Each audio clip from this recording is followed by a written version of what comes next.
Alright, time for an update video on the 98 Volvo S70 inline 5 car. So as you may recall, when I got the car on the property, it had no coolant in the system and no oil registering on the stick. It wouldn't start. So I put oil in it. That took a full gallon of oil to bring it back up to where it should be. Didn't like the idea of having to do that. Put some water in it. That's how I found out where the radiator leak is. It wasn't getting fuel to the fuel rail. I did the pressure check there on the Schrader valve, and it had fuel. The pump was pumping. It just wasn't wanting to pump a flow of fuel to the regulator. So I ended up priming the system to get it to pump fuel. Put some extra fuel in the tank too. Once I'd done all that, that got it running. And when it's cold, it runs really smooth, but once it warms up, it develops a pretty noticeable mess. So we'll show you that we got the car running. It's a good sounding car. It did tap a little bit when it first started, but that's to be expected. Engine with no oil.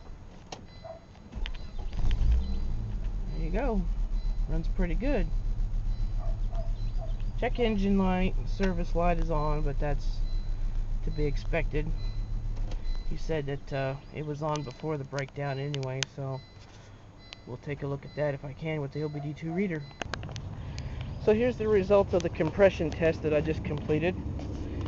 Cylinder 1, 170, cylinder 2, 160, 160 on 3, 150 on 4, which had me concerned, and 165 on 5.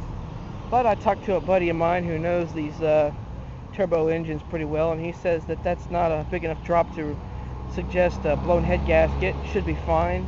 None of the compression drops are very significant. He says that we should be fine with regards to the compression. Shouldn't have to worry about blown head gasket or anything like that.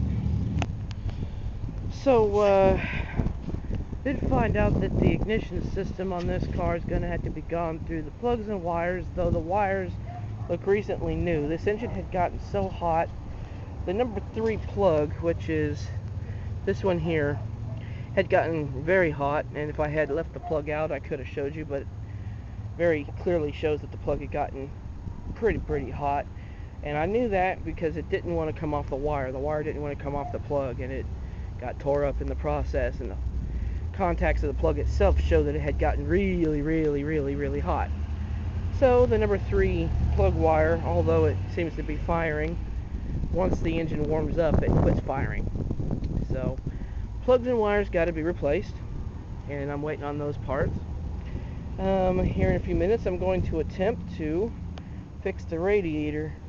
Right in there, I don't know if you can see it, but right in there is a crack, and it leaks pretty good when the engine warms up and you rev the engine. In fact, it loses a very significant amount of coolant. Don't want to have to replace the radiator for financial reasons, so instead we're going to try something a little different. I haven't really had a whole lot of chance to use this product, at least not automotively speaking.